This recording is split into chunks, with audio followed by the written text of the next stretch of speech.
Hello students, today we are going to learn Geography lesson number 2, Inside our Earth, Rocks and Minerals. The deepest mines on the earth are only about 3.9 km deep.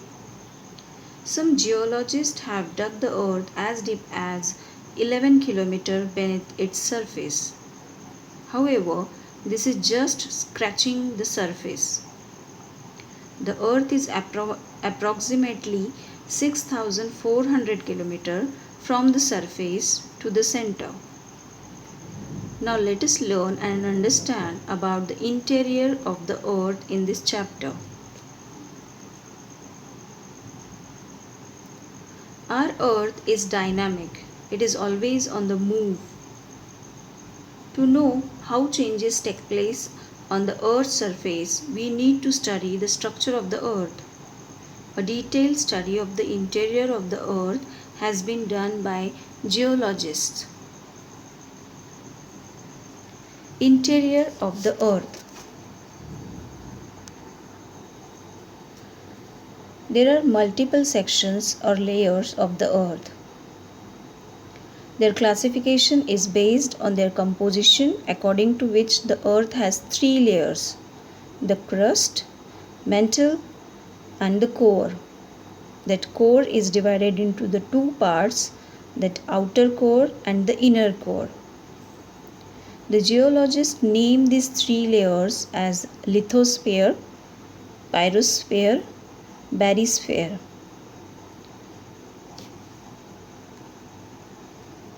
The first part and the outer part is the crust.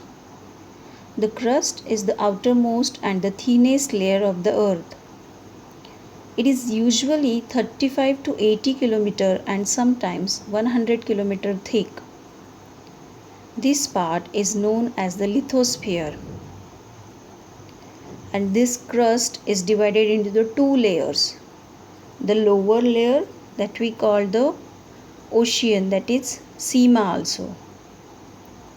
The upper, that is continent, that we call the Sial. The lower layer of the crust is the oceanic crust. It consists of darker, denser basaltic rocks. Rocks of the oceanic crust contain silicon and magnesium. So that's why the oceanic crust is also called the Sima. It is more or less a continuous layer and forms both the ocean floors and the base of the continents. The upper layer of the crust is called the continental crust, that we call the Sial, because the upper crust is rich in silicon and aluminium. It is discontinuous layer which forms the continents. Continental and oceanic crust, that is the Sima and the Sial.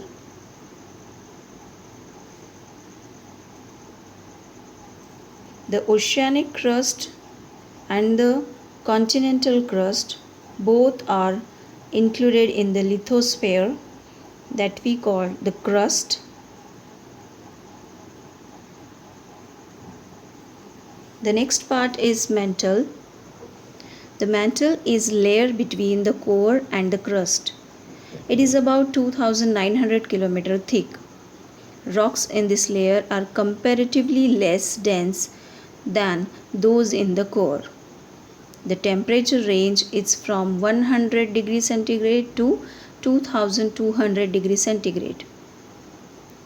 The inner part of the mantle is, however, more dense and rigid. The upper mantle is called the asthenosphere, that stretches from about 100 to 250 kilometers below the Earth's surface. The asthenosphere is a viscous, partially melted portion in magma form.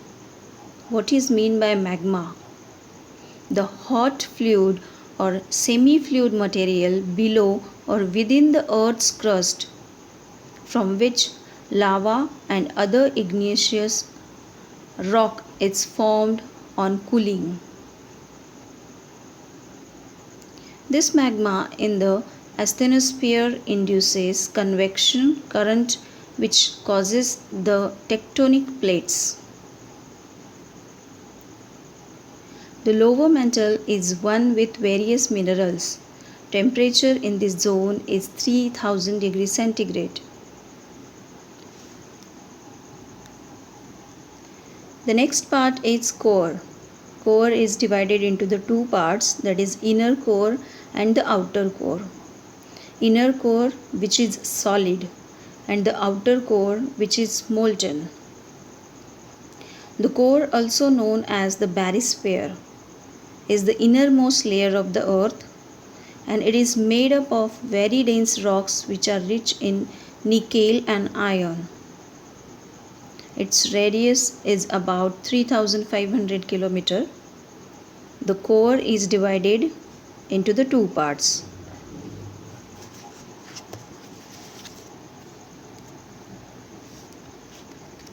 The rock cycle. The next part is rocks and minerals.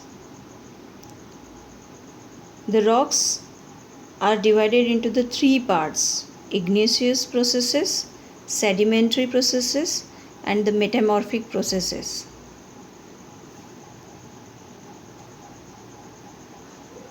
First part is igneous rocks. The word igneous comes from the Latin word ignis. Its meaning fire. Igneous rocks are formed when molten magma cools and solidifies. Igneous rocks are called primary rocks as they solidify directly into rocks from magma. Magma, that is the hot fluid or semi-fluid material which is below or within the earth's crust.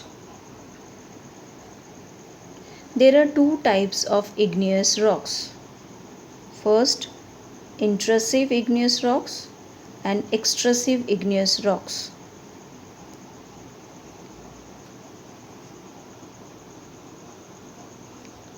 Sedimentary rocks are the second part. Intrusive igneous rocks or plutonic rocks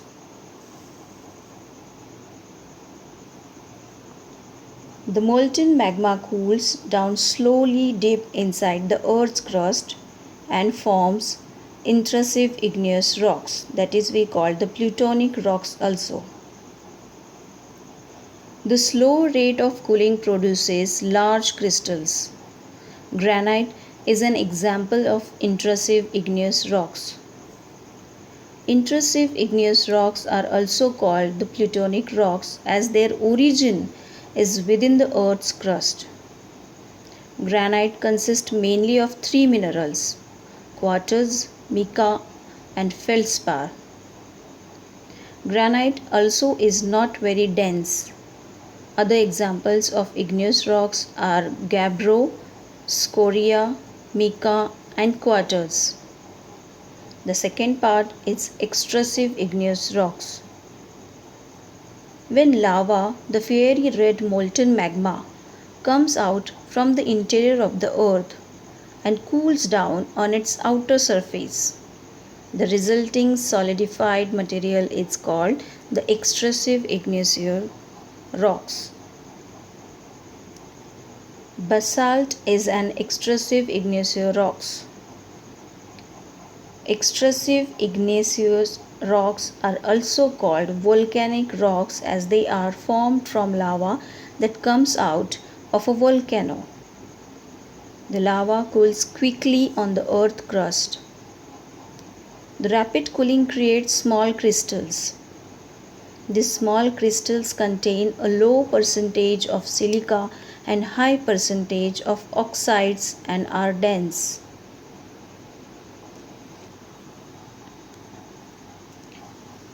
The next part, sedimentary rocks. Sedimentary rocks are hardened, compact, and fine rocks. These rocks are formed in layers. Sediments carried by the agents of nature such as wind, water, and ice are deposited on land or seabeds in layers.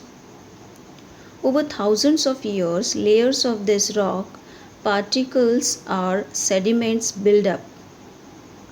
Each of the layers are hardened and compacted to turn into sedimentary rocks. As the sedimentary rocks have layers, they are also called the stratified rocks. Sandstone, clay, chalk, shale, and limestone are the examples of sedimentary or stratified rocks. Petroleum. Petroleum is also found between the two layers of sedimentary rocks. Petroleum is formed from plant and animal remains, whereas coal from plant remains only. Sandstone is a mechanically formed sedimentary rock. It is formed when grains and sand are compressed together. Limestone is another example of sedimentary rock. It is formed from the remains of shells and skeletons. Rock salt, nitrates, dolomite, and gypsum. These are also sedimentary rocks. Metamorphic rocks. Metamorphic rocks are those rocks whose properties or appearances have changed within the Earth's crust due to high temperature or pressure. Metamorphic rocks can be formed either from igneous rocks or from sedimentary rocks. Limestone changes to marble, a metamorphic rock, due to of great heat and pressure. Granite, an igneous rock, changes to gneiss, a metamorphic rock in the same process. Metamorphic rocks are usually hard rocks. These rocks do not break easily. The rock cycle. Rocks that form the earth crust keep changing their form. Igneous rocks, when exposed to weather, are broken, eroded, and deposited to other places and thus form sedimentary rocks. Sedimentary rocks and even igneous rocks change to metamorphic rocks due to excessive heat and pressure.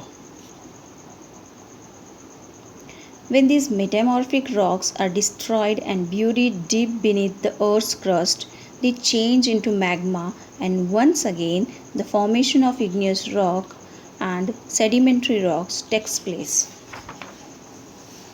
The process of change in the forms of rocks is continuous. This endless process of formation, change and rechange, and also the destruction of rocks is known as the rock cycle.